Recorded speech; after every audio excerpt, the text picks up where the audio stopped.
Mesdames, Messieurs, bonjour, bienvenue sur Canal, bienvenue dans la matinale, bienvenue chez vous, ici sur Canal et dans Bonjour d'Algérie. On se retrouve en ce samedi 20 avril, ici, en direct, à partir du 21, boulevard des Martyrs, une pensée particulière à tous les martyrs que l'Algérie a enfantés ce matin.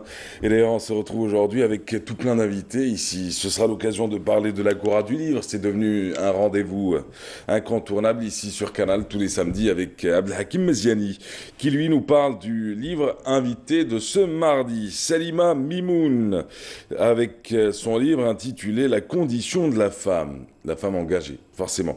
On en parle ce matin avec Abdelhakim Meziani sur le plateau de la matinale pour parler un peu de ce rendez-vous chez Média Plus, l'Agora du livre, mardi, forcément, en début d'après-midi. Bachir Sahraoui, il est écrivain, il est poète, il est archéologue, et avec lui, retour sur la célébration du mois du patrimoine. Et oui, vous le savez, hein, ça a débuté le 18 avril dernier, ça s'étale jusqu'au 18 mai prochain. Particularité de cette année, c'est que ça coïncide aussi avec le mois sacré de Ramadan, et ben ça tombe très bien, on en parle aujourd'hui, on y revient avec Bachir Sahraoui, ici sur ce plateau. Il s'appelle Smaïl Makni, il s'appelle Lies Belkasmi, l'un est artisan spécialisé en poterie, l'autre est spécialiste dans le costume traditionnel, forcément la couture. L'exposition à l'occasion du mois du patrimoine, on en parle aussi avec eux, et on finira forcément avec Maya Amrani. Maya, comme tous les samedis, et avec elle aujourd'hui, elle reçoit Linda Omnia, elle est de retour. Ah oui, notre doc nutritionniste, ici sur le plateau de la matinale. Allez, n'hésitez pas à nous écrire sur tout simplement Canal Algérie. Vous avez la page Facebook, vous avez la page YouTube, sinon Mahrez Rabia sur Twitter et Facebook essentiellement, Instagram. Je sais pas pour vous. Vous avez Instagram, vous? Oui. Oui. Moi, Mais que vous utilisez rarement. Voilà. Ouais. Moi aussi, je trouve que c'est un média inutile. Enfin, pourtant, j'y suis resté pendant 4 ans. Hein. Mais je trouve que c'est un média inutile. Facebook, Twitter, ça vous donne l'info, ça partage des choses, puis c'est sympa. Voilà, c'était l'avis du jour. On y va avec la météo. Vous avez entendu sa voix, vous avez vu son visage, forcément. C'est Fadel Elchir qui vous présente les tendances du ciel.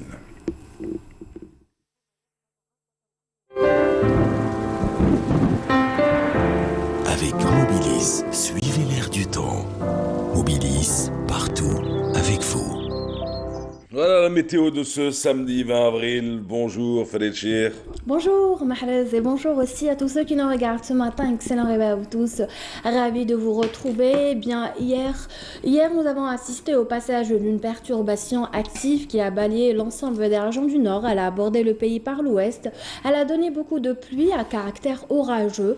Un temps venteux aussi, comme prévu par Météo Algérie. Il a plu hier. Il va continuer à pleuvoir encore aujourd'hui. Les nuages seront moins denses en revanche. Aujourd'hui, la tendance sera à l'amélioration. On notera un temps variable en début de matinée sur l'ensemble des régions du nord. Le soleil reprendra le dessus au fil des heures. À signaler encore une fois un temps venteux, des vents atteignant parfois les 60 km/h vers les régions de l'Est avec des remontées de sable. Sur la partie sud, de fréquents soulèvements de sable. Des vents qui vont se renforcer au fil des heures, atteignant les 80 km/h sur la majeure partie des régions sahariennes, ce qui va engendrer de fréquents soulèvements de sable, ce qui va réduire la visibilité. Soyez prudents. Côté ciel, sur la partie sud, rien à signaler, excepté un ciel voilé et un voile qui s'étendra de l'extrême sud vers le Hogar, le Tassili, le Sahara oriental et ses nuages seront sans conséquence. Les températures, les voici encore une fois en baisse à l'ouest pour la saison avec 14 degrés à Tiaret, c'est le minimum aujourd'hui en Algérie, 20 degrés pour Tlemcen, 19 Oran, 18 Alger, 20 aussi pour Tizi Ouzou. En allant vers l'est, on retrouvera des températures de saison avec 27 à Sétif, 24 à Batna, 28 degrés à Guelma, 23 à Nabaskikda. Puis sur la partie sud, on relèvera cet après-midi 28 degrés à Béchar, 34 Biskra, Gherdaya, 38 le Sahara central, 32 Tamanrasset Janet, 30 à Tindouf. Et le maximum aujourd'hui pour Bourj Bedi Mokhtar, Ngzam, Hassim Saoud, Elizi avec 40 degrés. Place à présent à l'éphéméride. D'aujourd'hui, le soleil se couchera à 19h25. Vous avez toujours le site de Météo Algérie, les 3 w.météoalgérie.dz. Je vous remercie pour votre attention. Excellente matinée. Agréable moment avec vous, Mahrez. À tout à l'heure pour d'autres nouvelles du ciel.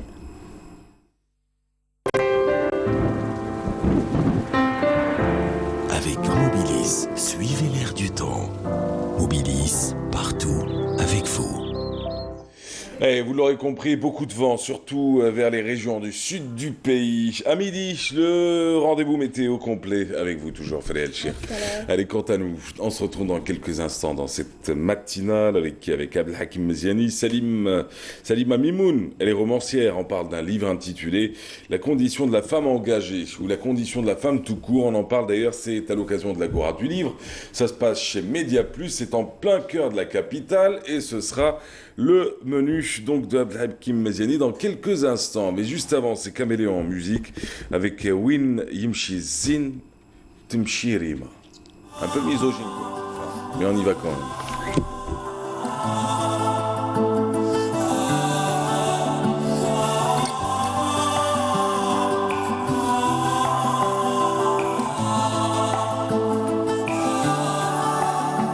وين يمشي زين تمشي ريما تمشي والزين ساكن هضار لابس هزي ولابساتو ديما ومن غير هزي لبسها ما يختار وين يمشي الزين تمشي ريما سكن هزين وبناها لي قصار ساكنها في الشان والهمة ومن غير هزين ما يسكن دار وما فات هزين ولا غلط من دونو تخدم مع الزين وتسير وما صار ضوية في اللون كي القمر في لونو حورت العين من بيلة الجفار فضها برسوم شفايف وما حنو وتقول صوت حنين محنان ويقوم الصوت هذا حنين ما حن عليه خلاني حارف حنين كي قار وادروني يا سامعين كي نقول الكلمة اللي ما شاف زينها ما بصفي حياته نهار يا وادروني يا سامعين كي نقول الكلمة اللي ما شاف زينها ما بصفي حياته نهار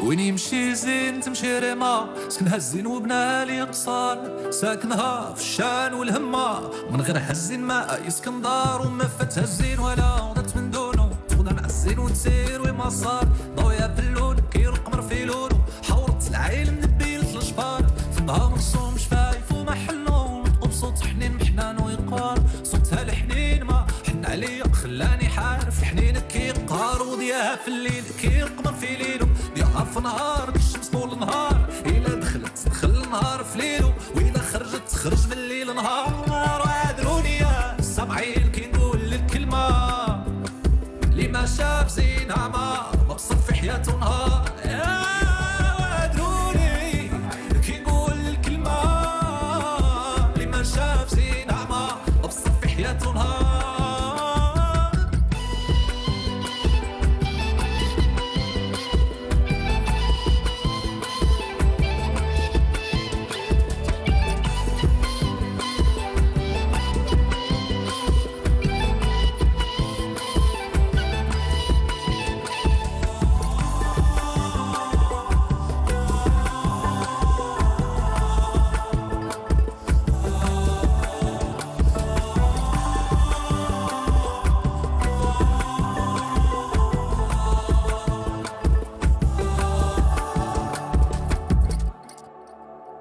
Et on en parle ce matin, excellente matinée, c'était la musique du jour. Vous aimez Caméléon? Caméléon, oui, oui, Vous oui. connaissez Oui, c'est un groupe algérien. Ouais, mais oui. si vous connaissez D'origine pas ça, de Djidjel, c'est ça? Non, pas du tout. Si, il y a un Bablouad. groupe qui s'appelle Caméléon de Djidjel. Ah non, eux c'est de Bablouad, je peux vous le Ah dire. oui. Ah, Ah peux non, vous je l'assurer. connais pas, non. Eh ben c'est pas grave, vous avez découvert ce matin avec nous. Abdelhakim Meziani, bonjour. Bonjour. Bienvenue à vous, bienvenue sur le plateau. Vous n'êtes plus à présenter, maintenant vous êtes, on va dire, vous faites partie intégrante de l'équipe. Ça nous fait plaisir de vous retrouver tous les samedis matins pour nous parler de la Cora du livre.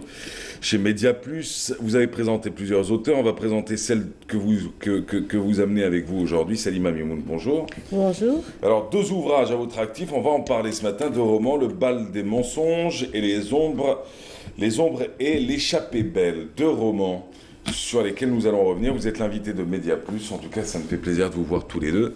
Madame, monsieur, C'est parti.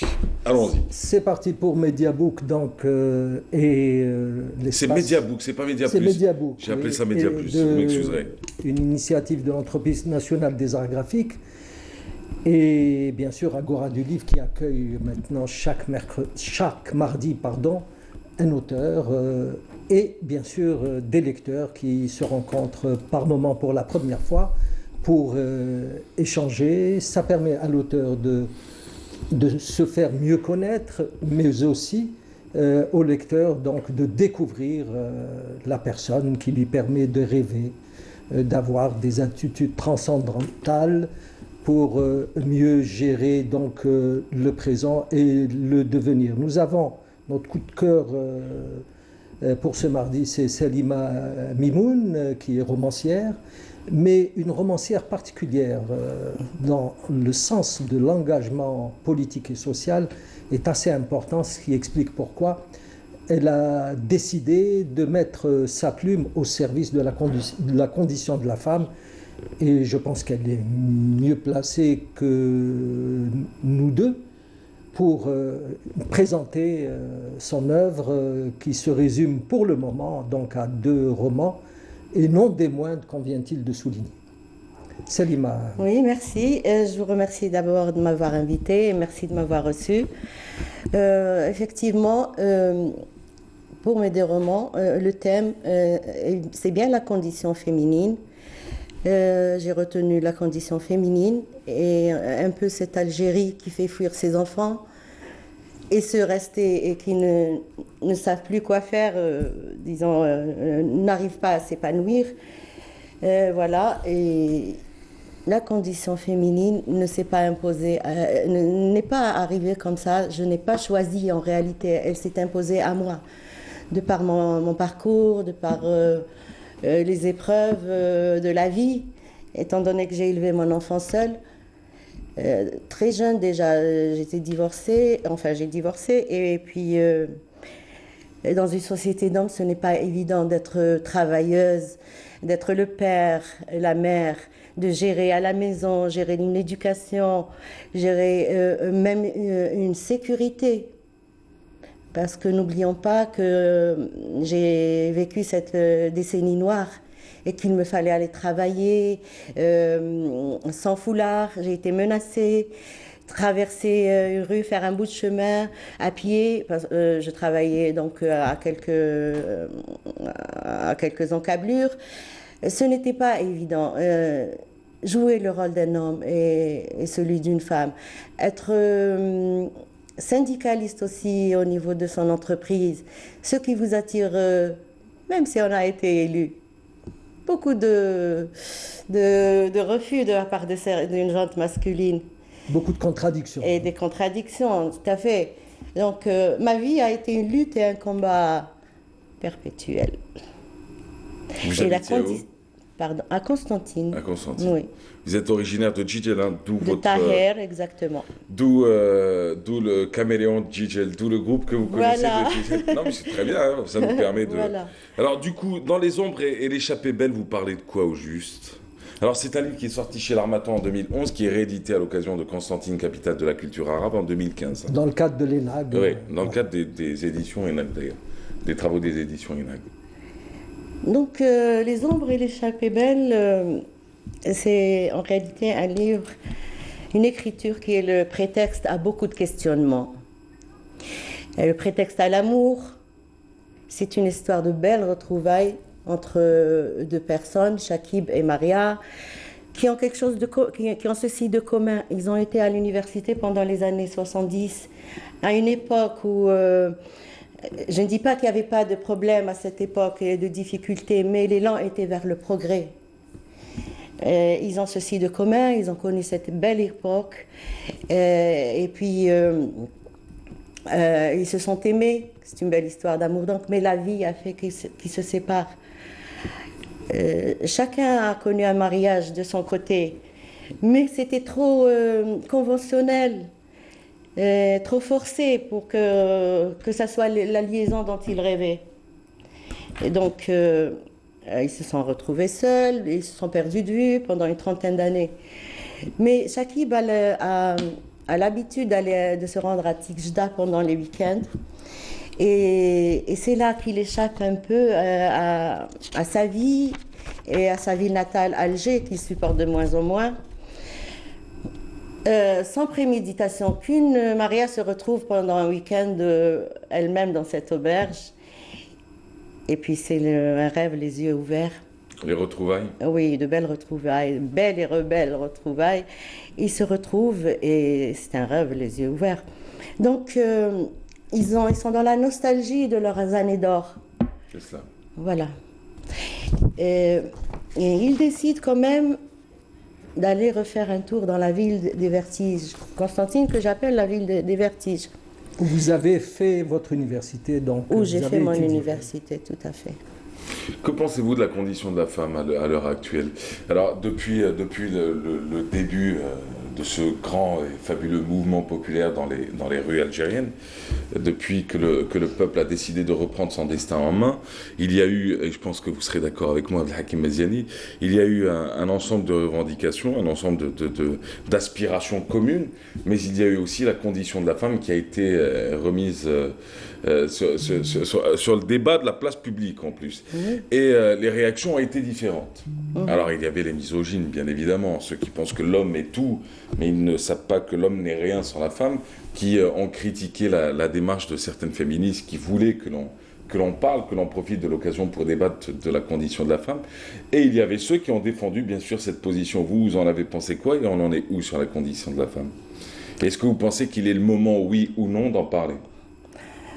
Écoutez...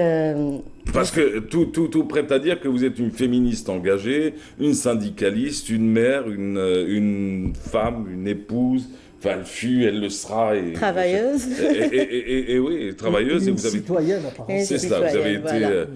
rappelons que vous avez été diplômé en économie, que vous avez été chef de département, que vous avez occupé plusieurs postes.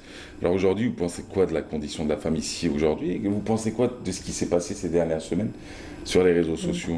D'abord, je salue bien bas le courage de ces femmes qui ont osé revendiquer leurs droits. Parce que je ne pense pas qu'il y ait un moment pour le faire et un autre non, où il faut l'interdire. Non. On demande une Algérie démocratique et émancipatrice et ça va dans le même sens. On cherche une Algérie nouvelle, une deuxième république, des droits. Et ça fait partie des revendications. C'est pas on veut un nouveau système, on veut rompre avec le système actuel. Mais vous rompez. Pourquoi?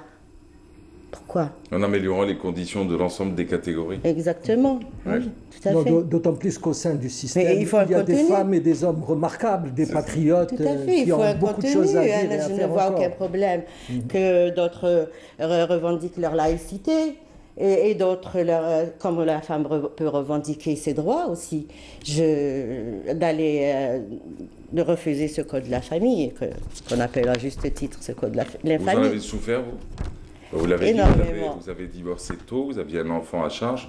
Est-ce que vous en avez souffert? Énormément, c'est ce qui m'a poussée à l'écriture d'ailleurs. Oui. Oui. Qu'est-ce qui a été le plus dur? Le plus dur, c'est le regard de la société. Une femme seule, jeune, avec un enfant qui habite seule. Ouais. Ce n'est pas évident. Des regards chargés d'abréviations, je dirais. Au-delà des regards, il y avait quoi? Au-delà des regards, il y étaient avait les difficultés je sentais une insécurité. Oui. Beaucoup, oui. Mais disons que Vous étiez devenu il n'y a pas que ça, il n'y a pas que le regard des autres. Il y a aussi le législateur qui nous enfonce. Oui. Oui. Le voyage avec l'enfant impossible. sans l'accord du Exactement, père. j'ai jamais pu partir sans l'autorisation de son père. Oui. Et d'ailleurs, j'ai commencé un 3e cycle à Nantes et dans 2 mois, je suis revenue parce que je ne pouvais pas supporter la vie sans ma fille. J'ai jamais pu, il n'a jamais accepté de la... Ça nous renvoie à un titre assez intéressant, Jamais sans, Sans ma fille, oui. C'est son 3e livre, Abdelhakim Meziani. Ça va être le Ça 3e. va être son 3e livre. Et elle a quel âge aujourd'hui, votre fille? Ma fille aujourd'hui est docteur Oui. et j'en suis fière. Ouais, ben, Elle enseigne à l'université en anglais de Bebzouar. Ah, c'est magnifique ça. Ah oui. Et elle a quel âge? Ta fille, elle a quel âge? Bah oui, Oui. c'est une question, je veux dire. Ça, Bien sûr. ça nous, je vais vous D'accord. dire pourquoi je pose la question de l'âge. Parce que ça nous ramènera à l'époque durant laquelle vous avez connu toutes ces difficultés. Oui. Ma fille, elle a trentaine. Oui. Ah bah oui, ça vous replonge aux années 80-90, les plus Oui. fin 80, Ah ouais, c'est ça. Ça la m'a- grogne, et 90, les drames. Les Ouais. drames, l'époque où toutes les libertés individuelles étaient menacées. Ouais. On attaquait tout ce qui est symbole de culture, de droits de la femme, d'émancipation. C'était une époque où on sentait déjà le danger arriver. Oui. Les ombres et l'échappée belle, et puis on passe à l'autre livre, Monsieur Meziani.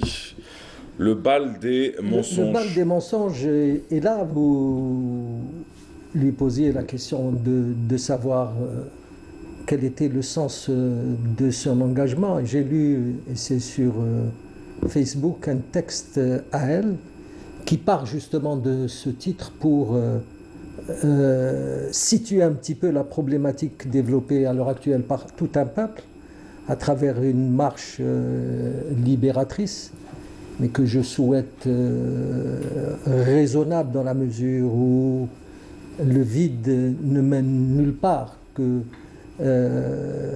dans le système, encore une fois. Et qu'est-ce que le système?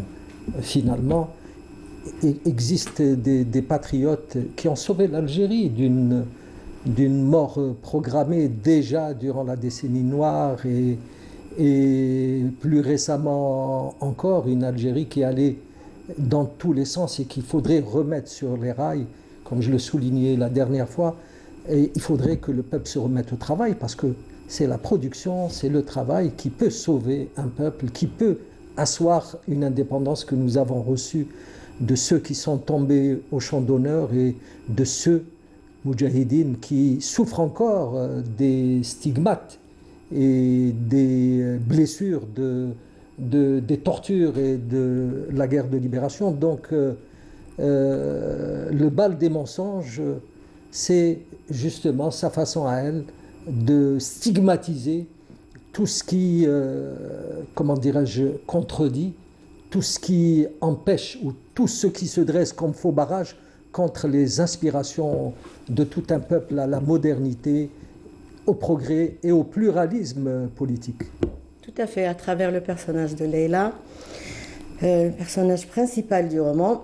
C'est donc une jeune fille de 37 ans, une belle jeune fille de 37 ans qui aspire à un avenir meilleur. Elle est étouffée dans son pays, elle est étouffée en plus de déceptions qu'elle a vécues. C'est une femme donc déjà qui affronte des pressions familiales, mais qui ne font des pressions familiales parce que sa mère accepte très mal son célibat prolongé pour elle, parce que 37 ans pour elle c'est prolongé.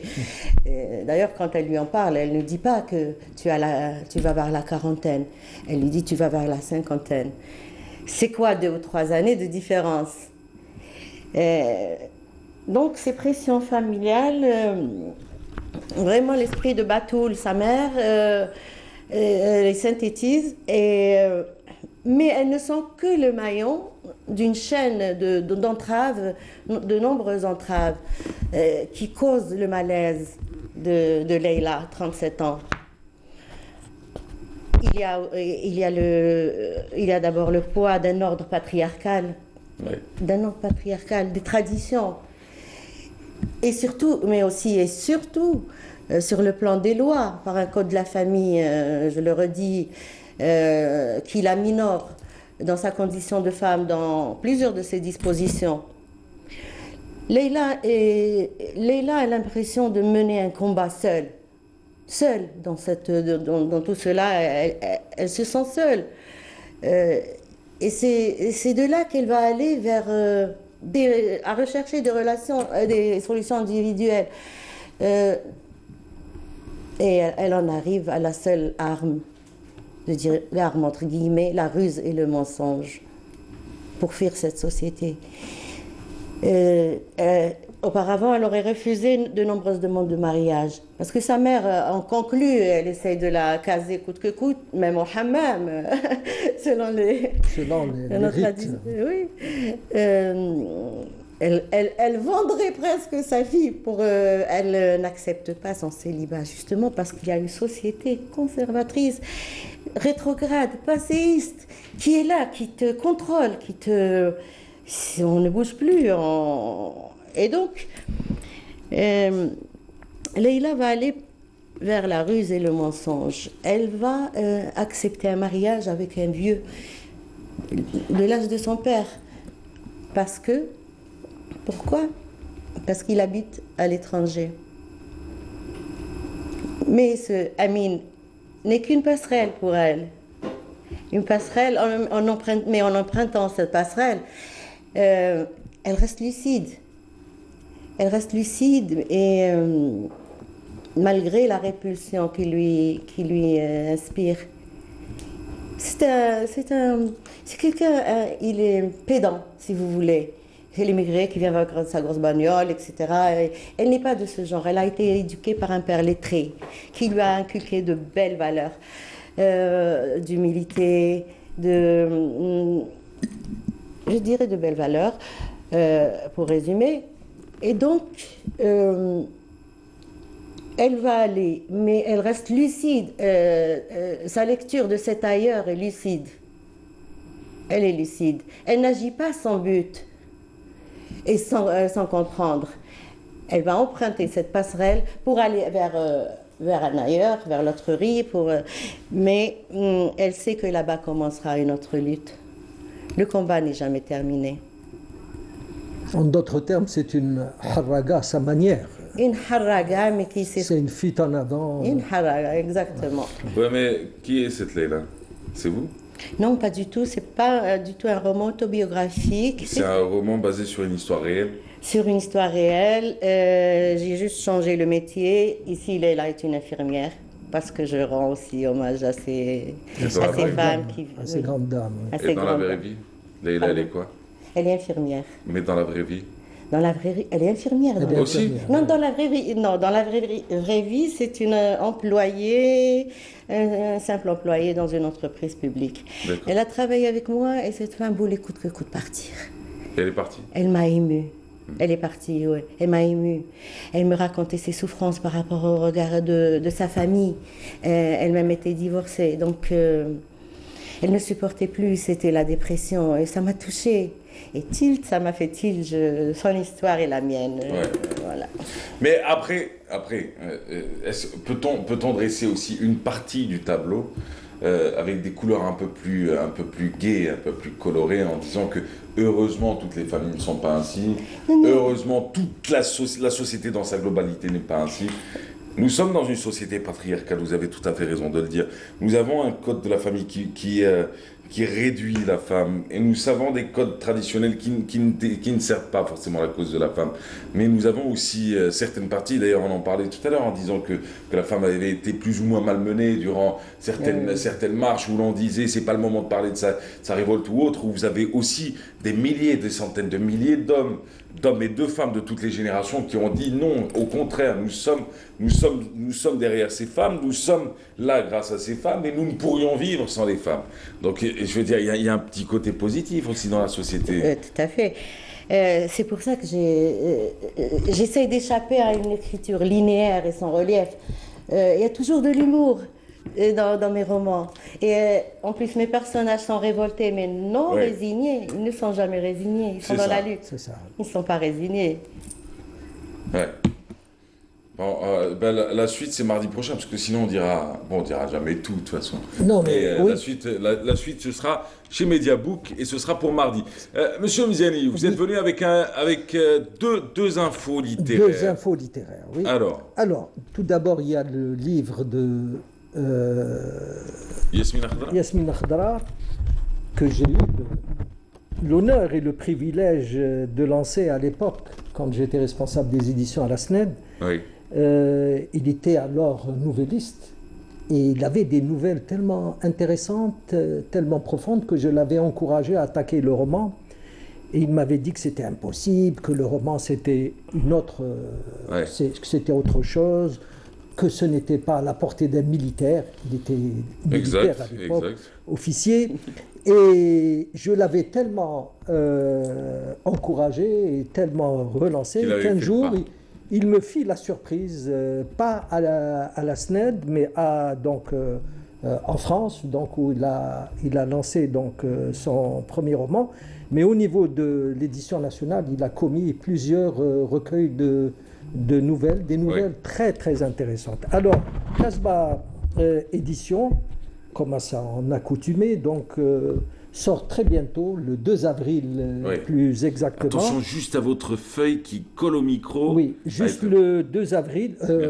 Au 2 avril prochain, l'outrage fait à Sarah Iker, c'est un roman qui est sorti en France, bien sûr, mais qui sera disponible à partir du 2 avril. Vous l'aurez dans l'Agora du Livre avec la complicité de Casbah Édition, certainement, puisque Agora du Livre, selon les directives de son directeur général, est ouverte à l'ensemble des auteurs. Tous les auteurs et à toutes les maisons d'édition. Est-ce que lui accepterait de venir débattre de ses livres? Il se fait rare ici en Algérie et c'est tout. C'est tout ce que je voulais dire. Non, il s'est produit récemment, à l'ouest du pays, où il a présenté ses livres. De la même manière que Casbah Édition a sorti un ouvrage de Christiane Chollet-Achour, dans le sillage de Frantz Fanon. Et oui, Frantz Fanon, on ne lui rendra jamais l'hommage qu'il mérite, parce que il a été à la fois l'anthropologue, le journaliste, l'historien de la cause nationale en particulier et de celle africaine en général. C'est un ouvrage qui est très intéressant que je vous invite à découvrir et qui sera présent aussi dans le cadre de nos activités à Agora du Livre, 26 rue Zabana, ex-Hoche, Alger. À quelle heure? Alors à 14h toujours, et pas de prétexte, pas de faux prétexte. Alors j'ai juste une question pour mardi prochain. Alors mardi, mardi c'est journée de mobilisation pour les étudiants, mais mardi à l'Agora du Livre, alors vous avez reproché durant les 3 dernières semaines qu'il y avait beaucoup d'invités, beaucoup de personnes qui venaient de l'intérieur du pays et très peu d'Alger. Comme ce fut le cas la dernière fois. Moi j'ai essayé de vous envoyer quelqu'un, c'était Malika L'Affaire. Elle était présente, Malika L'Affaire. Elle m'a appelé, elle m'a dit, tu me dis où c'est, je ne connais pas. Elle a réussi à trouver? Elle va très bien. Non, elle a été présente et ça a été un plaisir de la retrouver parce que nous avions travaillé ensemble à la chaîne 3, c'était... Oui, en parlant d'Algérois. Allez, on finit avec très rapidement. En parlant d'Algérois, il y a eu l'Youm L'Ilm. Oui. Et encore une fois, c'est toujours Cheikh Abdelhamid Ben Badis, et je ne suis pas contre, c'est un personnage qui mérite tout le respect et tous les honneurs. Mais on oublie à Alger un grand savant qui était autrement plus important que Cheikh Abdelhamid Ben Badis. Je voudrais parler de Abdelhalim Ben Smaïa. Oui. Et oui, c'était un érudit qui maîtrisait l'astronomie, qui maîtrisait le droit, qui maîtrisait la philosophie, qui maîtrisait tous les secteurs. C'était un soufi de la confrérie Tidjaniya. Et les gens peuvent être étonnés qu'un Algérois puisse être dans une confrérie qui est du sud du pays, mais le chef de file de cette confrérie a été formé à Alger, à Sidi Abdelrahman Ta'alibi plus exactement. C'est un soufi révolutionnaire que Abdelhalim Ben Smaïa, qui a reçu, on lui a décerné une Légion d'honneur au temps de la France, et au départ il a refusé d'assister à la cérémonie, il n'y est pas allé, et c'est quelqu'un d'autre qui lui ramena cette Légion d'honneur. Il l'a refusé, puis il a demandé au bonhomme de la laisser, et le lendemain, un grand scandale à Alger. Cheikh Abdelhalim Ben Smaïa, comme d'accoutumé, sur son cheval et avec la Légion d'honneur accrochée à la queue de son cheval pour dire à la France le mépris qu'il avait pour la colonisation. Et c'est très important. C'est quelqu'un qui cadra en juillet 1303 Mohamed Cheikh Abdou venu en Algérie pour inviter les jeunes Algériens à rejoindre l'armée française. Il le cadra en lui disant ceci: nous vous respectons beaucoup en Algérie, mais vous n'avez pas à faire une fatwa pour inviter les jeunes Algériens à aller mourir pour un pays qui les colonise et qui les dépersonnalise. Un monsieur comme ça, aucune mosquée, aucun institut ne porte son nom, une rue digne de ce nom ne porte son nom. Ça, c'est la méconnaissance. Ça, c'est un problème. Non, ouais. Ce n'est pas une méconnaissance, c'est une attitude politique parce que Moutassouf. Et lorsqu'on sait que le réformisme algérien qui a été assimilationniste a été présenté au lendemain de l'indépendance comme libérateur, il y a de quoi comprendre une telle attitude. Pour parler de Messmaïa, il faudrait toute une chronique qui soit consacrée à... En tout cas, Madame Mimoun, merci d'avoir été là. Salima Mimoun, rappelons que vous serez à l'Agora du Livre, Mediabook, mardi 14h. C'est le rendez-vous à ne pas manquer. Monsieur Mziani, mardi, et puis samedi prochain avec plaisir. Merci encore. Quant à nous, on a parlé du patrimoine. Ben, ça tombe très bien. Le mois du patrimoine, c'est l'occasion aussi de parler de patrimoine matériel. Feri El-Hamdi s'est intéressé à ces villages qui sont réhabilités, le plus souvent perchés en haut des montagnes. Tizi Ouzou fait partie de ces expériences pilotes. On vous propose de suivre cette réhabilitation. On se retrouvera juste après avec d'autres invités.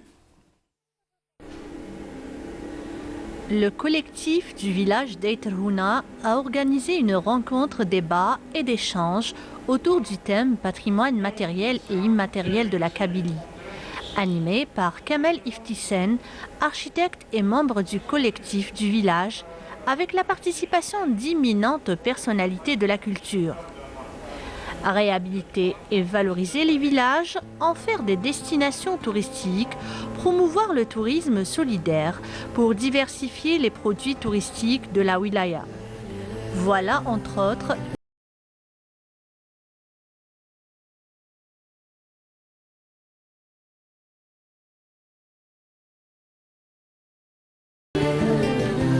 Il est 14h.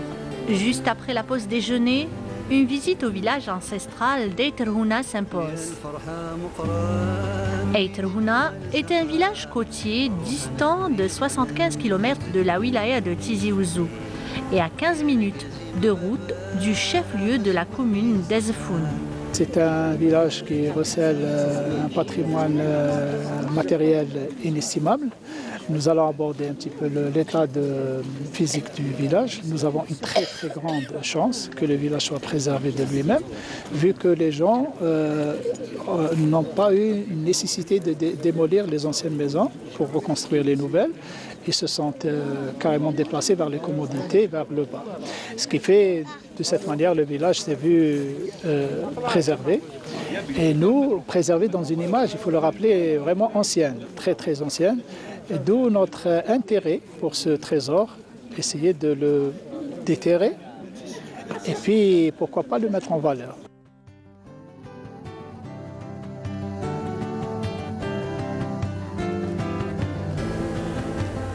Ces endroits naturels paradisiaques offrent un regard magnifique sur plusieurs angles. Le projet de réhabilitation a déjà commencé. La hiérarchie et l'organisation du village est tellement riche qu'à l'époque, on parle là du village ancestral, c'est-à-dire ça remonte à des millénaires. On arrive même à dissocier l'accès de l'homme de l'accès de l'animal. Là, nous sommes devant Tabourt Ba'fir, c'est la porte de Afir en quelque sorte, certainement en rapport à un lopin de terrain quelque part. La porte ici, elle est dédiée à l'homme en général, c'est-à-dire l'homme et la femme, etc. C'est le passage de l'humain. Alors qu'un petit peu plus loin, on va retrouver Tabourt Nsalah. C'est une porte qui est dédiée aux bergers. C'est-à-dire quand ils vont vers les pâtures, ils ne sortent pas de cette porte avec leurs animaux. Ils sortent de l'autre porte. Et quand on dit porte, ça veut dire qu'on parle de clôture. Et là, nous sommes devant une clôture naturelle, des fois. Donc il y avait souci de préservation du village, de défense du village, de protection du village. Et ça, c'est un phénomène qu'on ne retrouve pas dans tous les villages kabyles. D'où témoigne peut-être de son fait ancestral qui remonte à très très très très loin. Donc le village, il est protégé d'une manière naturelle par des falaises en quelque sorte. Et des fois, il y a besoin de reconstruire l'édifice, c'est-à-dire enceinte. Vous voyez, donc c'est ça un petit peu la richesse. Donc une des portes. Main dans la main, tous pour sauvegarder ce magnifique village. Une belle initiative qui a été accueillie à bras ouverts par les villageois. On a procédé à l'ouverture de toutes les pistes et toutes les ruelles de ce village pour permettre aux familles et aux enfants de visiter ces lieux. Ensuite, si on pourrait restaurer au moins quelques maisons pour qu'elles restent comme échantillons. On se rend compte qu'on est prêt à donner je ne sais pas quoi pour être simplement autorisé à planter sa tente de temps en temps à cet endroit pour voir ce paysage extraordinaire, fabuleux, je n'exagère pas. Et quand on se rend compte d'une deuxième chose, c'est que quand on marche dans les rues du village, on a des maisons relativement basses. Elles font donc au sommet de la toiture peut-être 3 mètres, 2 mètres pour les murs, en pierre pleine. Je pense que vous les avez filmés. Et que les gens qui ont reconstruit, on va dire, à côté de leur maison, n'ont pas dépassé ces hauteurs. Donc il y a déjà une chose remarquable, c'est le respect par les habitants de l'authenticité de leur village.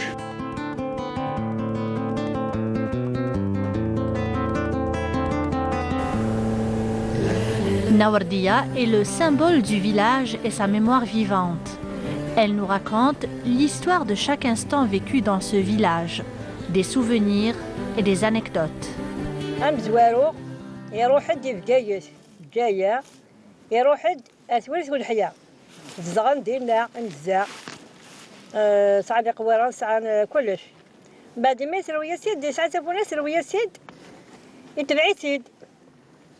تبعتي تروح تبعتي دفير بدل ما يلاقي غير صار هنا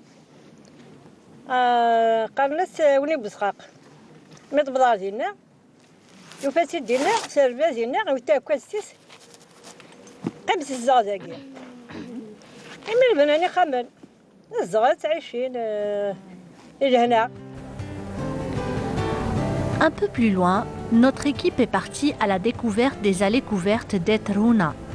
Ces monuments proto-historiques constituent une nécropole littorale sur la côte d'Ezfoun, un des rares sites funéraires mégalithiques.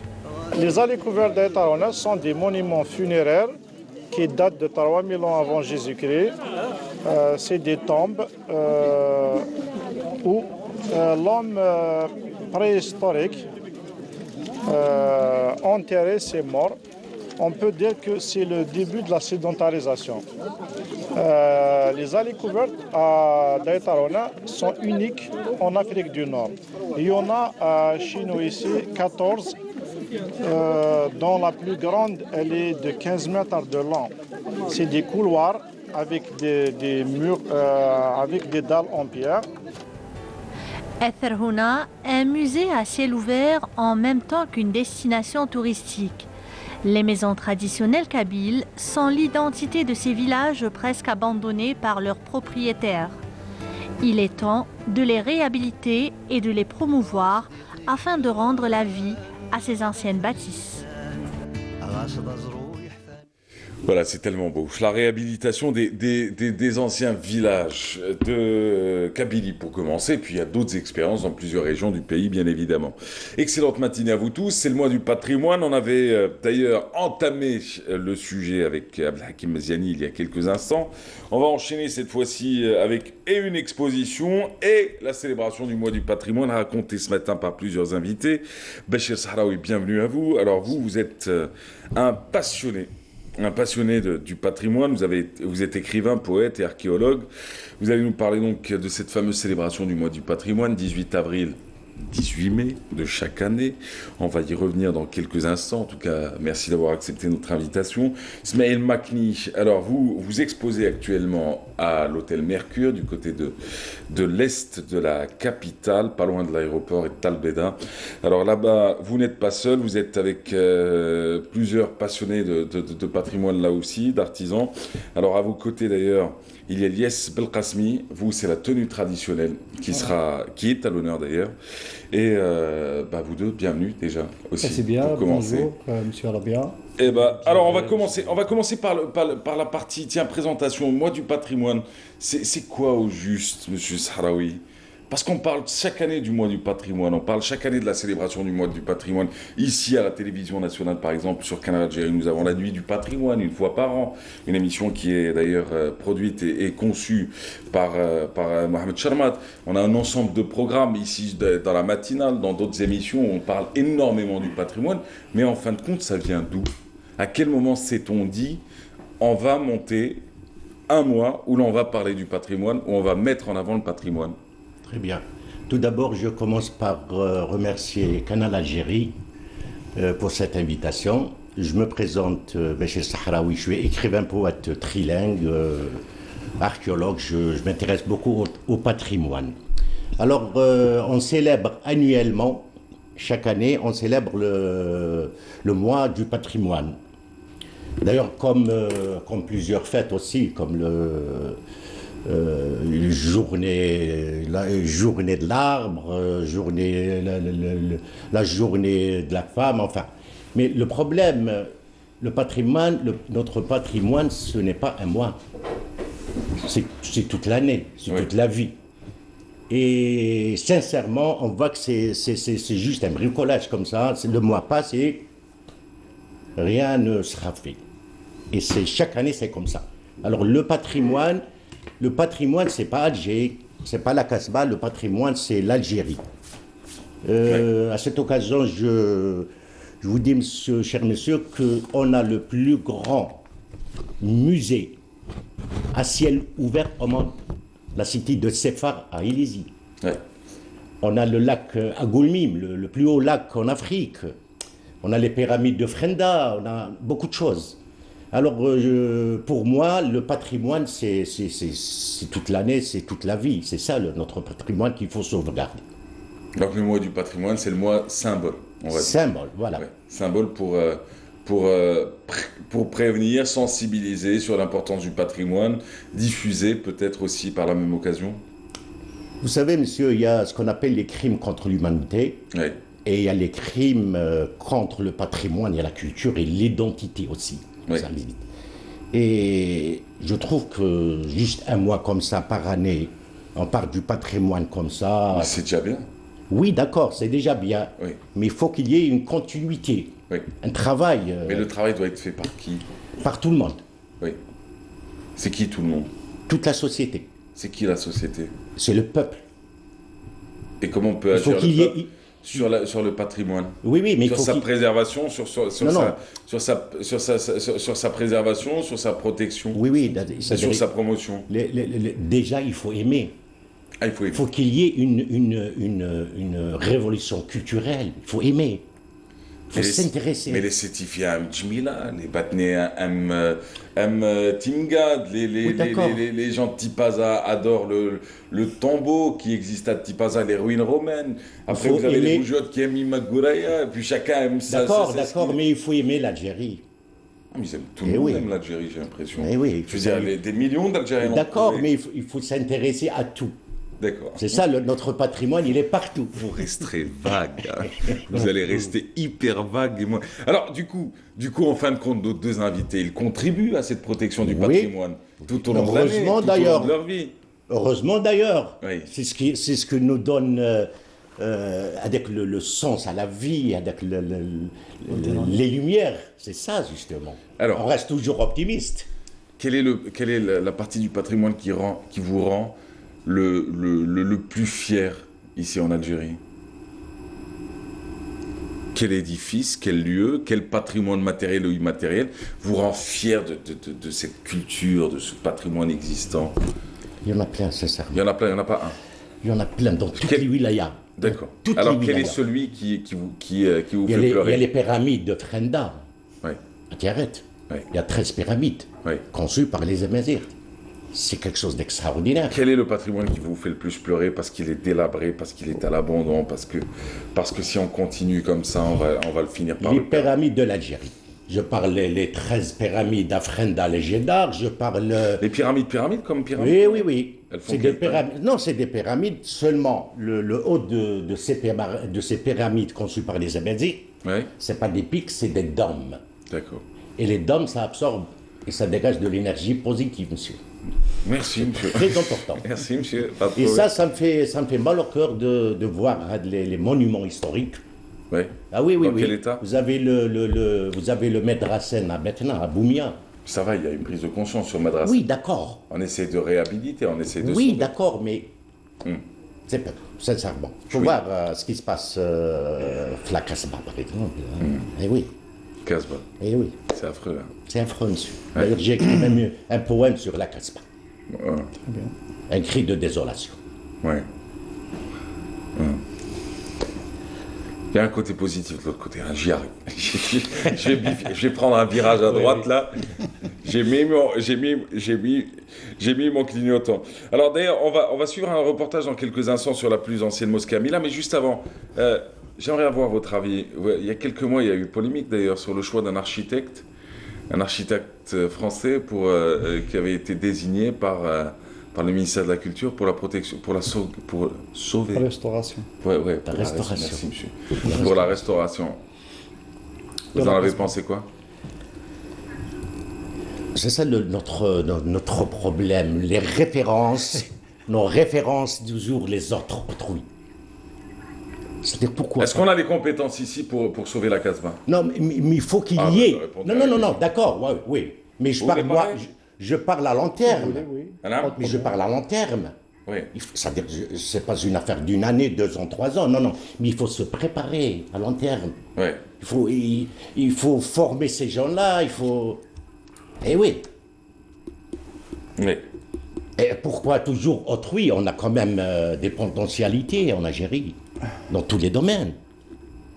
Oui. Vous voulez réagir sur ça? Oui. Oui. Bon, mon avis personnel, hein. C'est mon avis personnel, d'accord? C'est votre avis, on le respecte. Voilà.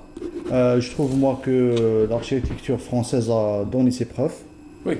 Et pour moi, c'est une affaire d'un contrat de travail, commerce. Vous pensez que l'expertise d'un architecte français peut être intéressante sur la Casbah? Bien sûr, oui. D'accord. Bien sûr. En fin de compte, c'était pas polémique, hein, c'était la question. Elle a été polémisée. Écoute. À ce jour-là, on trouve que les villes françaises, enfin, bâties par les Français à l'époque, c'est des belles villes quand même. C'est ça. Hein? Avec l'architecture haussmannienne et la réflexion sur... Moi, je trouve que je vais donner un aperçu comme ça. Je sais bien que même les téléspectateurs ils vont être d'accord avec moi. C'est que Paris, par exemple, si on prend Paris, c'est une très belle ville. C'est la capitale du monde. Qui a été bien pensée. Ah, très bien. Elle reçoit 1 million de touristes par jour. Oui. Et pourquoi pas, non? C'est vrai. Alors du coup, ce que je vous propose, on va revenir au sujet du patrimoine dans quelques instants. C'est ça la démocratie. Hein. Et oui. Ah oui, c'est parler et discuter. Écoute. C'est un avis personnel. Avec tous mes respects, je vais donner juste un petit aperçu. Écoute, les Turcs, ils ont restauré la mosquée de Kutchawa. Oui. D'accord? Elle est belle. Oui. Vous êtes d'accord? Oui. Elle est merveilleuse? Non. Ah.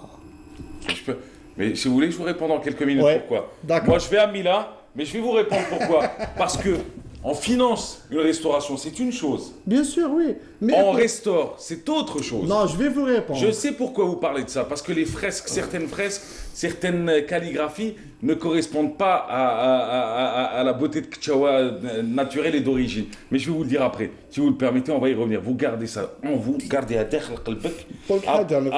Après, non, allez, on se retrouve dans quelques instants. Okay. Parce qu'on va vous présenter un très beau patrimoine. Un patrimoine qui se trouve à Mila. Une mosquée qui a été construite il y a plusieurs siècles de cela.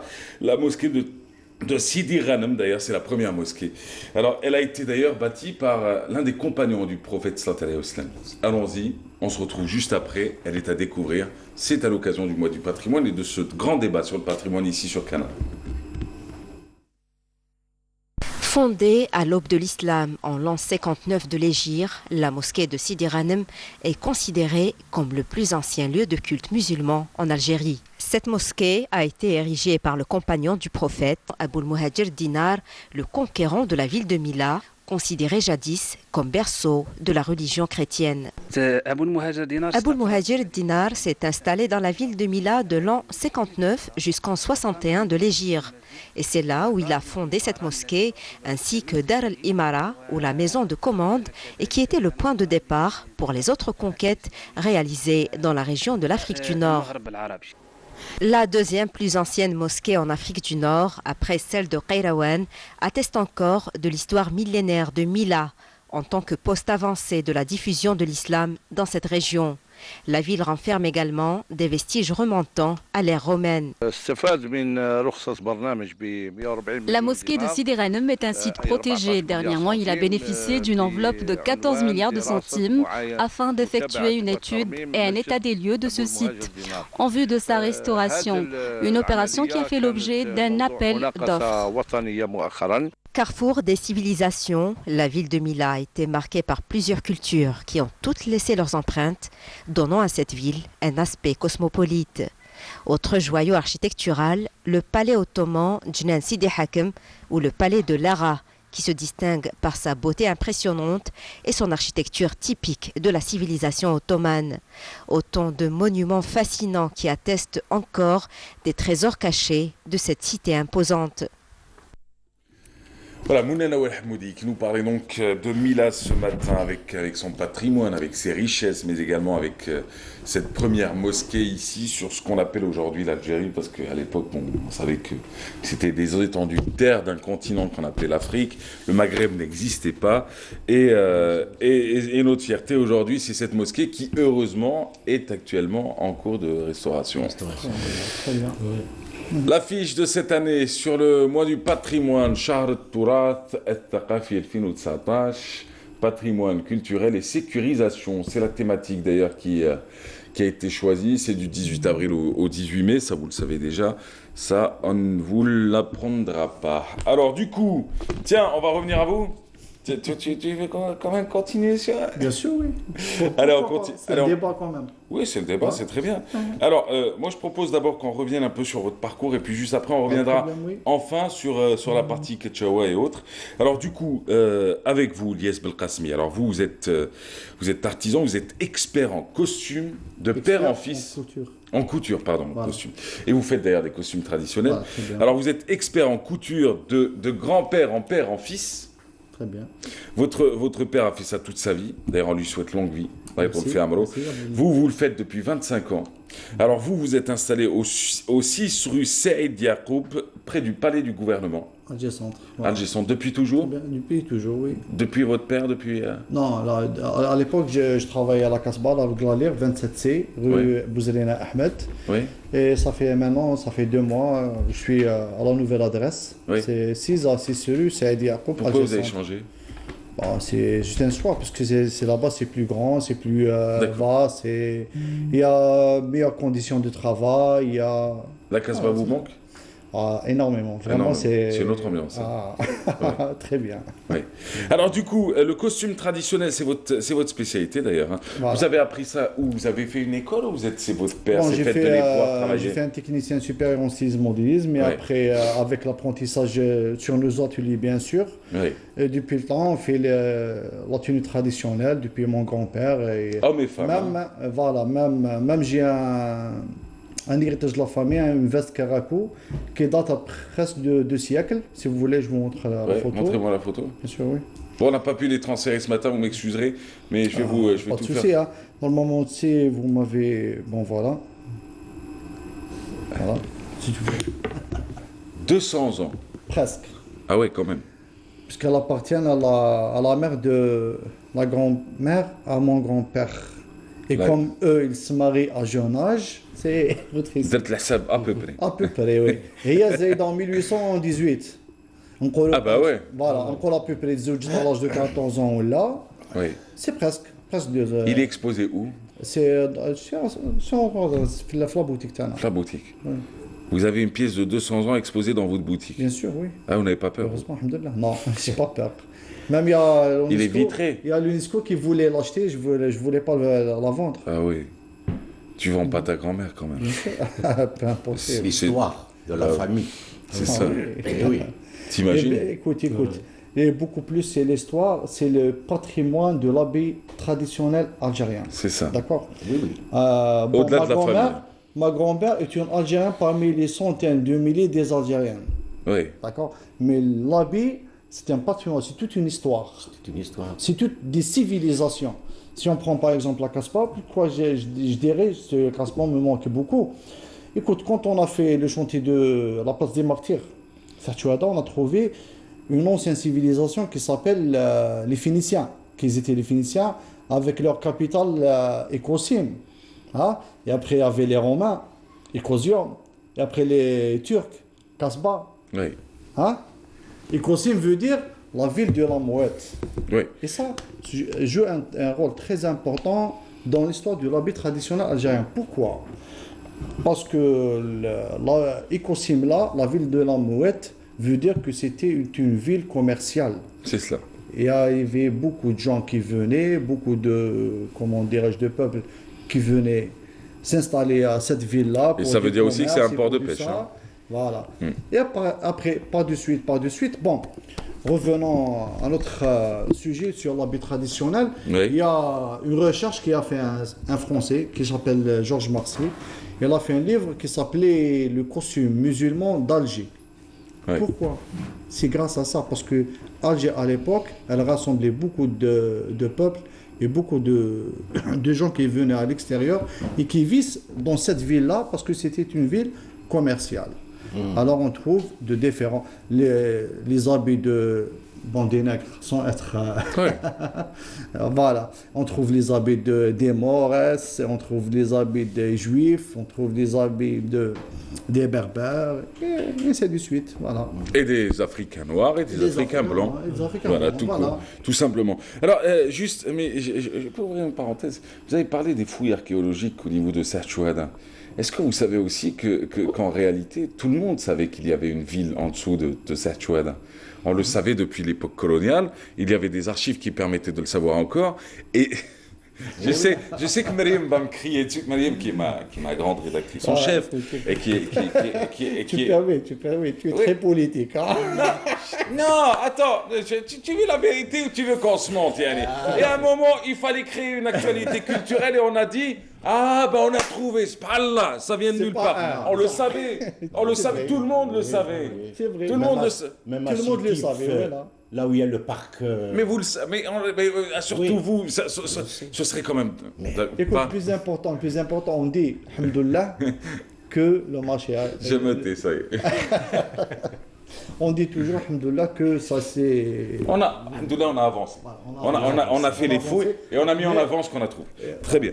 Alors, du coup, vous êtes donc installé, on le rappelle, à 6 rue Saïd Yacoub, palais du gouvernement, donc adjacente, juste à côté du palais. Ça, c'est l'adresse à l'Algérienne. Alors, dans cette boutique, vous exposez et d'un côté, cette tenue... traditionnelle de votre arrière-grand-mère, qui date de 200 ans d'ailleurs, mais aussi ces nouvelles tenues que vous les préparez, on va les montrer. C'est l'occasion aussi parce que vous êtes réunis dans cette même exposition qui se déroule à l'hôtel Mercure, du côté de l'est de la capitale, à Bebjouar pour être plus précis, avec Smaïl Makni. Alors vous êtes artisan, vous êtes d'abord ingénieur de formation. Ça vaudrait le dire.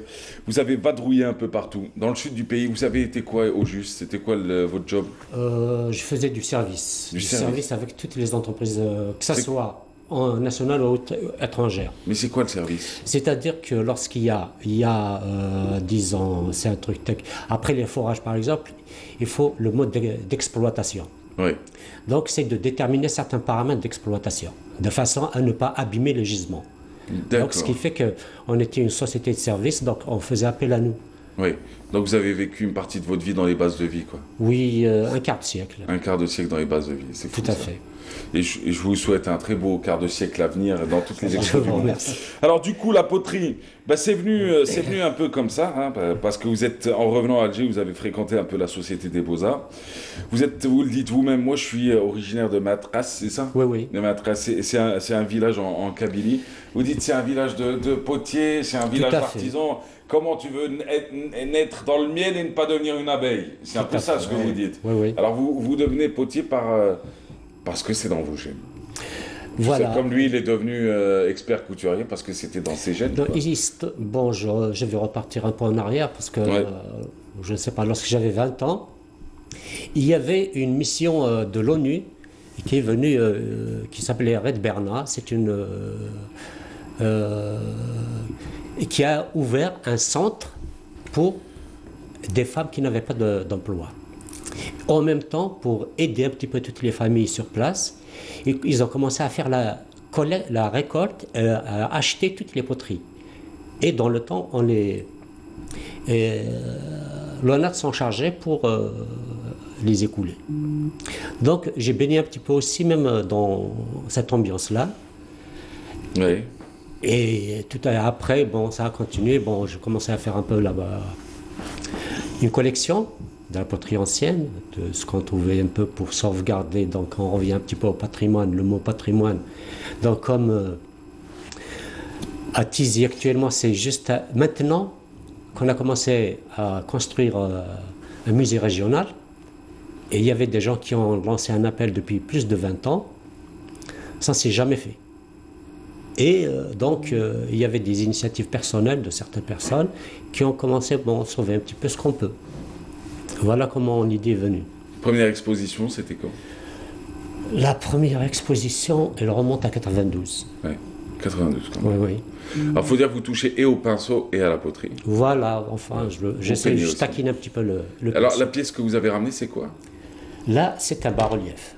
C'est un quoi? C'est un bas-relief. Ce qu'on appelle dans la technique, c'est un bas-relief. C'est quelque chose qui est reproduit en volume. Et une scène... c'est du moderne ou c'est de l'ancien? Non, ça c'est ma création. Enfin, disons, c'est pas une création, j'ai reproduit un petit peu ce qui existait. On peut le montrer? Oui. Là, voilà. C'est super ça. Voilà. Donc, mais c'est quoi la matière? Là, il y a un mélange de la poudre d'argile, il y a même des ciments, donc il y a certains mélanges. Et après, vous avez passé quoi? Du bronze dessus? Voilà, c'est des teintes. Il y a des teintes avant pour faire un peu impression bronze. Donc, il y a la dorure, mais avant ça, il y a des teintes pour que ça fasse un peu impression bronze. Voilà. Ouais, mais il y a de tout, hein. Tout dans ce tableau d'ailleurs. Il y a le moulin. Voilà. Là, il y a comment on appelle la truc de l'eau là, la peau de. C'est une peau de chèvre. C'est une peau de chèvre. Oui. Qui servait quand même pour la réserve soit de l'eau ou de l'huile. Alors ouais. La réserve de l'eau, de l'huile, traîne pour le... Voilà, la meule et puis il y a un sac... Et le sac en réchin. Voilà, réchin. En toile de jute. En toile de jute, tout à fait. Voilà. Exact. C'est beau, hein. Vous avez d'autres pièces? Ce pot, par exemple? Oui, là, c'est un petit vase. Là, c'est pour un petit peu dire... là, c'est un peu... parce qu'avant, il y avait des pièces que je faisais avec la décoration. Il y avait des remarques de certaines personnes qui disaient qu'il faut avoir un décor berbère pour l'intégrer.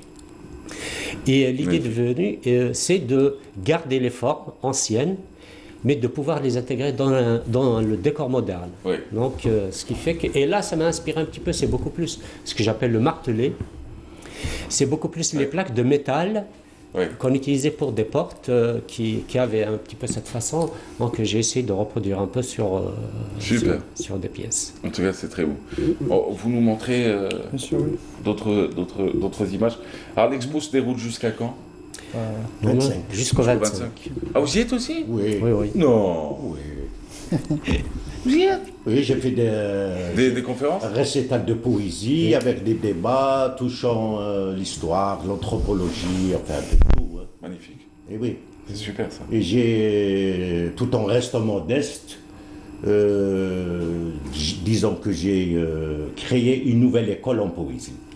Une nouvelle école en poésie? Ah oui, ce n'est pas le classique. D'accord. Vous allez trouver de l'archéologie, de l'anthropologie, du soufisme, de la philosophie. Ça n'a rien à voir avec le classique. C'est où? Dans mes recueils. Dans vos recueils. Dans mes recueils, soit en arabe, ou là en français, ou là en poésie populaire. En tout cas, ça nous a fait plaisir de vous rencontrer. On va finir avec cette dernière image. Ben voilà, ça c'est un Karakou. Voilà, oui. Par contre, l'Asr al-Jadid. Ah oui. مع الجزائر الجديدة. الجديدة, oui. Exact, l'Asr al-Jadid. Très bien, oui. Bon, la première photo, c'était une tenue que j'ai faite sur la photo de Mokrani, Cheikh Mokrani. Ouais. Allah yarhamou. Voilà. C'est une parole de 8 pièces. Commençons par le turban, l'amama, on dit ça l'amama, et le haf. Il y a aussi sur le corsage, on a Ghlila Dkhlaniya, Ghlila Braniya. On dirait c'est le gilet intérieur, gilet extérieur. Il y a aussi le hzam qui est fait avec le cherche. Si on parle sur le hzam, il y a deux types de hzam. Il y a Comment il نهضر معاهم هما. D'accord. Il y a un qui est avec une couleur simple, noir ou rouge. Il y a un arrière qu'on appelle ça, Hazam Zarrouqi. Il est porté par des personnes importantes. Les personnes riches ou bien les chefs de troupeau. Voilà, comme ça. Il y a le pantalon aussi. Voilà. Il y a aussi le pantalon. Bon, il y a celui de 28 plis et l'autre de 52 plis. Il y a la différence entre les deux? Bon, la différence entre les deux, c'est que celui de 52 plis, le mqada, elle est plus longue. C'est ça. Pour que quand il s'assoit sur le cheval, il est à l'aise. Il est plus à l'aise. Mais l'autre, de 28 plis, il a des petites jambes bien comme ça. C'est ça. Voilà. Parce qu'il n'est pas vraiment, plus large comme l'autre. Il y a aussi le boot, qu'on appelle le temr. Voilà. C'est été porté par des chevaliers à l'époque, beaucoup plus. Mais les simples citoyens portaient des chaussures normales, comme on dirait Sbat al-Qadi ou une chaussure carrée comme ça. Et pour les femmes, ils portaient le qibqab. En tout cas, ce qui est sûr, c'est que pour ceux qui veulent connaître la suite, ils vont tout simplement à l'Hôtel Mercure. C'est jusqu'à quand? Rappelez-moi juste. C'est le 25 avril. Et à l'occasion, je remercie la direction du Mercure et toute l'équipe qui a organisé cet événement. Et vous aussi. Bachir Sahraoui, c'était un plaisir de vous recevoir. Il faudrait des heures avec vous, des jours et des nuits. Si vous permettez, honorable monsieur. Allez-y, très rapidement, parce qu'on a vraiment 10 minutes pour la suite. Très bien. Alors, à cette occasion, justement, j'aimerais bien saluer la grande dame, la merveilleuse dame Mahrouch Feyrouz, qui m'a beaucoup aidé dans mes recherches, et voilà, et je la remercie beaucoup. Et vous êtes le bienvenu, vous revenez quand vous voulez. Bachir Sahraoui, Ismaël Makni, c'était un plaisir aussi. Elias Belkacemi, bonne chance. Un dernier mot, s'il vous plaît. Je passe le bonjour pour toute la famille, la grande et la petite famille. Voilà, c'est tout. Voilà, il a le coup de couteau à Sarira. Allez, camarades, on se retrouve dans quelques instants. Avec qui? Avec notre Maya nationale. Elle reçoit Linda Oumnia. Ce sera juste après cette exposition de Katia Chalal. C'est Nassiba Jaïdil qui a été à sa rencontre.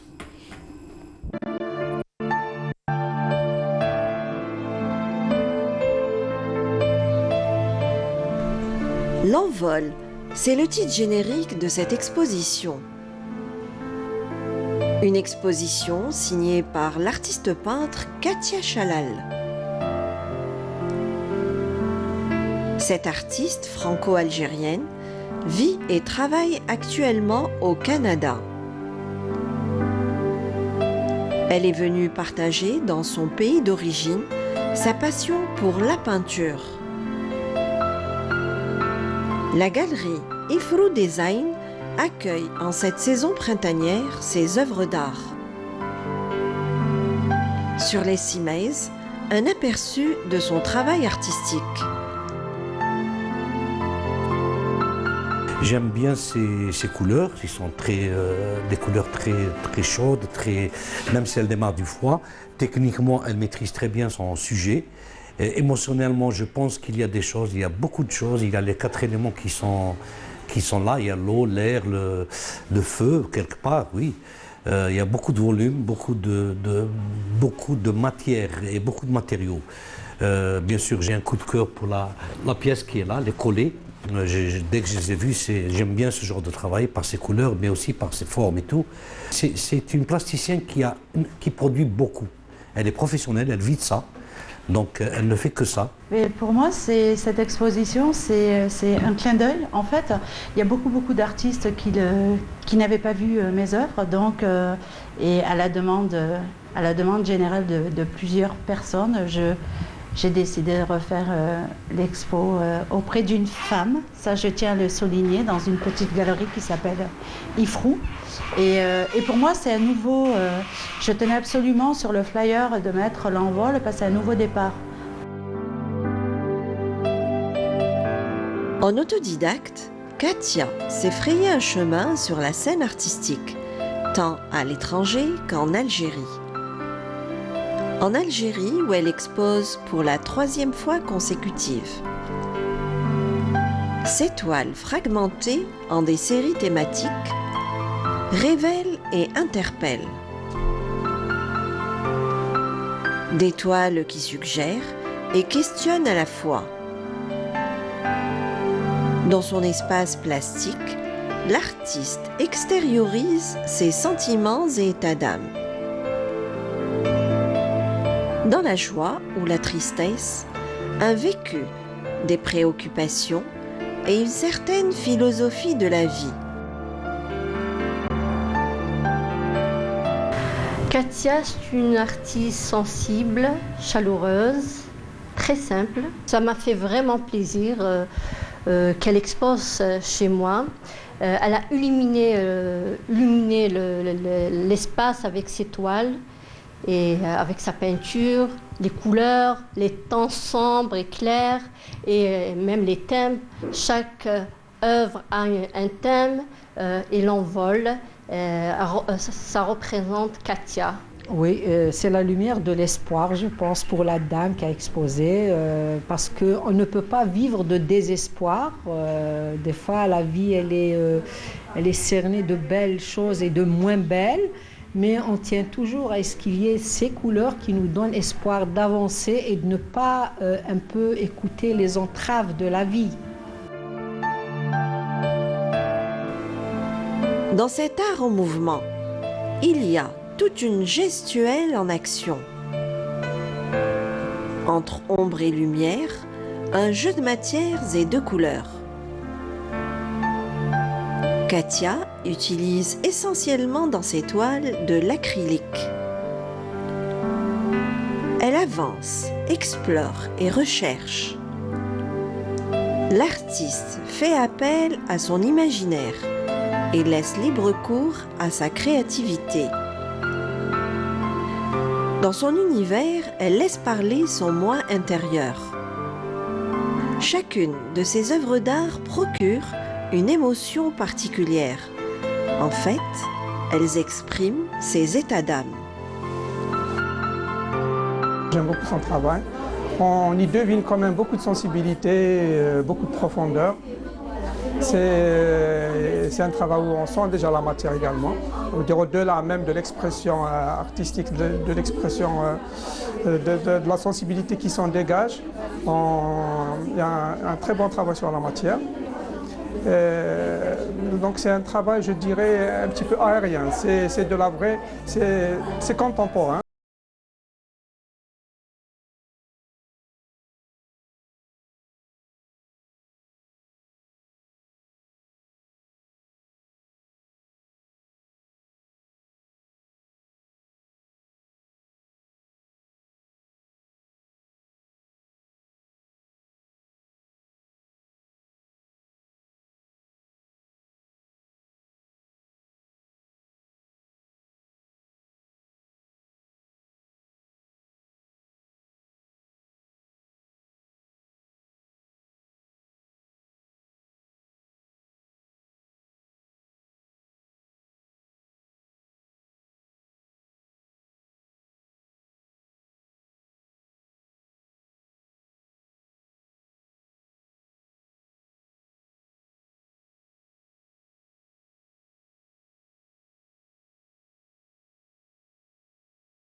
Nous voici, nous voilà.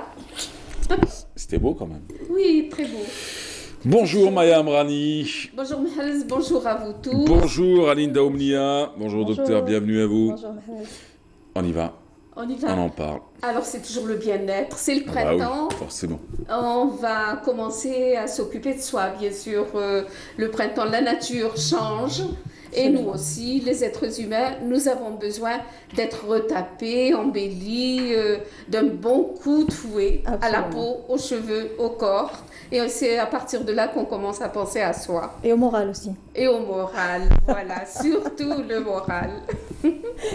Bonjour Docteur Oumnia, c'est avec vous qu'on retrouve le bien-être et la beauté justement. Et là, nous allons parler d'une spécialité. Vous êtes médecin esthétique et vous avez une spécialité qui est miraculeuse finalement, celle de du mésolift. Le mésolift, ça embellit, ça repulpe, ça redonne vie à la peau. Justement, c'est le moment après l'hiver. Absolument. Et évidemment, on a suivi avec vous tout cela. Oui. Et racontez-nous un peu le mésolift. Bah oui, il fait partie de tous les domaines, même de la douleur. Oui. Mais là, c'est pour l'embellissement. La mésothérapie fait partie de la douleur. Hein. Donc le mésolift, c'est la mésothérapie de la peau dans le domaine esthétique, hein, donc de la médecine esthétique. Donc c'est très intéressant d'avoir une cure, de faire une cure de mésothérapie, comme vous dites, après un hiver, après que la peau ait été abîmée par le froid, par les changements de température, et pour la préparation de l'été. Donc la mésothérapie, le mésolift est destiné en fait, c'est une technique qui est très intéressante parce qu'on vitamine la peau. Et toute technique qui permet d'introduire des vitamines dans la peau, et en particulier de l'acide hyaluronique. Donc l'acide hyaluronique on le retrouve normalement dans la peau. Donc c'est physiologique, on retrouve de l'acide hyaluronique. Et avec l'âge, on perd cet acide hyaluronique, et le mésolift permet non seulement de donner un coup d'éclat, mais permet d'hydrater la peau en introduisant de l'acide hyaluronique et même évidemment d'autres vitamines et des antioxydants. C'est justement tout un cocktail. Absolument, c'est un cocktail de vitamines, d'acide hyaluronique, plus particulièrement d'acide hyaluronique et de vitamines et d'antioxydants qu'on introduit au niveau de la peau et qui permet, tout dépend de l'indication, soit un coup d'éclat, soit un rafraîchissement, soit un éclaircissement de la peau, du visage et du cou, et même pour d'autres zones évidemment. Alors comme nous sommes venus vous voir, nous avons été un peu curieuses de savoir comment que ça se passe et les résultats aussi que cela donne. Donc nous allons regarder un reportage Mahrez, qui a été fait chez Dr Oumnia avec une patiente qui était vraiment mal en point et qu'on a retrouvé vraiment très belle après. Ouais. Le miracle du jour. Voilà, c'est pas un miracle, c'est un traitement. Hein. J'adore direct. Et le miracle du jour est signé Dr Oumnia et la réalisation du miracle est signée Maya Amrani. Mesdames, messieurs, c'est parti. Tout commence par une consultation initiale durant laquelle le spécialiste analyse les besoins de la peau. Ce soin s'effectue sur plusieurs étapes que nous allons suivre avec le Dr Oumnia, Linda. Donc voilà, je sens que j'ai la peau un peu fatiguée et puis j'ai le problème de cerne. Donc moi ce que je vous propose c'est de revitaliser un petit peu votre peau, d'essayer donc d'améliorer la qualité de la peau et d'améliorer aussi la texture de la peau et éclaircir un petit peu ces cernes qui sont à la fois pigmentaires et vasculaires. Donc on va essayer de travailler dessus. Ce que je vous propose aujourd'hui c'est de la mésothérapie ou le micro-needling. Le mésolift, un classique des soins esthétiques révitalisants, hydratants, pour raffermir et donner un coup d'éclat. Elle est en train de lui appliquer une crème anesthésiante, juste topique, pour avoir, on peut le faire sans, hein, il n'y a pas de souci, mais nous on aime bien, donc quand on le fait sans, et ça a une petite douleur, un peu, pas très douloureux, mais un petit inconfort. Il s'agit de mélanges nutritifs et revitalisants que choisit le médecin selon le type de peau. Donc notre mélange est là. Donc on a à peu près 3 ml, parce on va faire le cou et le visage. Ensuite on a des aiguilles du dermapen. C'est pour ça qu'on l'appelle dermapen, ça ressemble un peu à un stylo. Où on a plusieurs aiguilles ici, qui tournent et qui provoquent des petites perforations au niveau des petits puits au niveau du visage. Et c'est avec ces petites injections, et on va napper seulement le produit et on va le faire pénétrer avec cet appareil. Donc là, c'est pas une aiguille pour être injectée, c'est juste pour napper, pour ne pas napper trop rapidement. Donc, comme ça, on prend notre temps pour napper le produit. Donc voilà, donc on nappe le produit. On va passer au cerne dessus.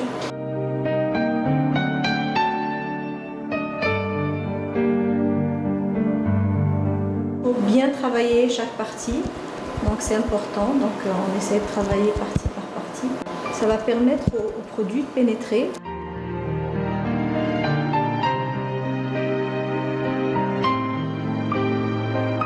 La séance de micro-needling ou de mésolift vient de se terminer, donc vous voyez qu'il y a des rougeurs. On a un petit peu insisté sur les cernes parce que ça la dérange. On a fait aussi le cou et le visage en entier. Maintenant, on va la mettre sous une lampe LED, donc avec un protocole anti-inflammatoire pour anti-rougeur, pour diminuer un peu la rougeur. On ne va pas l'éliminer complètement et ça permet aussi de bien faire pénétrer, voilà, d'accentuer un petit peu cet effet de mésolift. Donc on a fait une lumière rouge, d'accord, sur un mode continu. On va mettre un peu de musique pour le confort et que la patiente soit bien apaisée. Voilà. Et donc on est parti pour une dizaine de minutes. Voilà, voilà. Bah oui.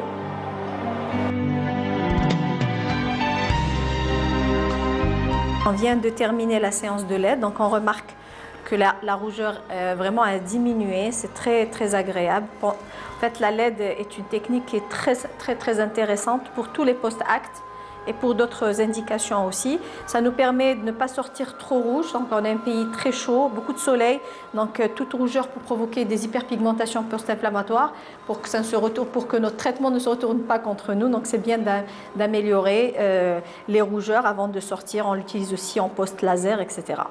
Donc là, on va juste appliquer un petit fluide cicatrisant. Donc, qui va atténuer aussi les rougeurs. Qui va atténuer aussi les rougeurs et qui va aider à cicatriser plus vite les petits puits. Et avant de sortir, évidemment, on va lui mettre une crème écran. Donc c'est une protection. Une protection solaire avant qu'elle n'arrive chez elle. Surtout là sur le contour de l'œil où j'ai un petit peu insisté. La peau se recolore, prend de l'éclat pour une meilleure hydratation cutanée. Je vous ai dit que c'était un miracle. Hein. Vous voyez le sourire sur le visage de cette patiente. Très satisfaite de sa séance. Et comment réellement, on a vu vraiment le changement sur place, ça je vous le dis. En fait, le changement se verra vraiment mieux parce que là, il y a des rougeurs, etc. Mais le lendemain, le surlendemain, elle a vraiment un coup d'éclat. Et puis, c'est une cure, donc on continue avec quelques... Combien de séances? Alors, l'idéal, c'est de faire... Moi, c'est un protocole que j'ai établi moi-même, c'est de faire 3 séances de LED, photoréjuvénation, qui donne vraiment déjà fermeture des pores, un éclat. Et ensuite, on fait à la 4e séance, on fait une mésothérapie avec une LED et on continue ça sur tous les 15 jours une méso et entre les mésothérapies et les mésolifts, on fait des séances de LED.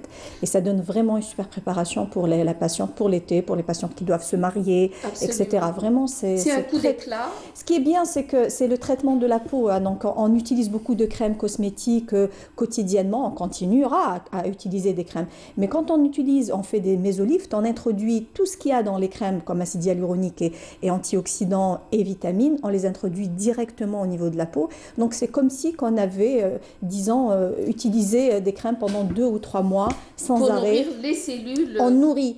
Beaucoup de personnes viennent pour peut-être une toxine botulique ou un comblement alors qu'ils ont une peau très flasque et une peau pas très bien nourrie, sèche. Moi, je leur dis toujours, attendez, commencez d'abord par traiter votre peau, c'est plus important. C'est cette peau sèche qui va provoquer des rides. C'est comme une terre, hein, elle est déshydratée, elle se casse, c'est exactement la même chose hein, au niveau de la peau. Pas d'effet secondaire? Absolument pas. On n'a aucun effet secondaire, sauf si la patiente a un gros problème d'allergie à tout. Au fait, il y a des terrains atopiques. À ce moment-là, on ne le fait pas par principe. Et évidemment, la femme enceinte et allaitante, tous les actes de médecine esthétique sont par principe contre-indiqués. Hein. Voilà. Ben, très bien. En tout cas, merci d'être venu. Merci à vous de m'avoir invité. De nous avoir expliqué tout ça et montré surtout. Vous avez déjà essayé ça? Non. Non, pas encore, mais je vais le faire. Vous allez le faire? Je trouve que vous n'avez pas besoin. Ah si. Non, non. On en a tous besoin. On en a tous besoin. Et bam. Et bam. Merci docteur Omnia. Merci Mahrez. C'était un plaisir. Bon, vous revenez quand vous voulez. Hein. Merci. Vous connaissez l'adresse. Absolument. Il n'y a plus rien à dire. Merci madame. Merci Mahrez. Merci Myriam Akag, merci Feriel. Ouais, Feriel Charité à la météo. Merci à Nassima. Merci à Clément. Merci à toute l'équipe en régie. Et bien évidemment aux caméramans sans qui il n'y aurait pas d'émission. Ciao camarades.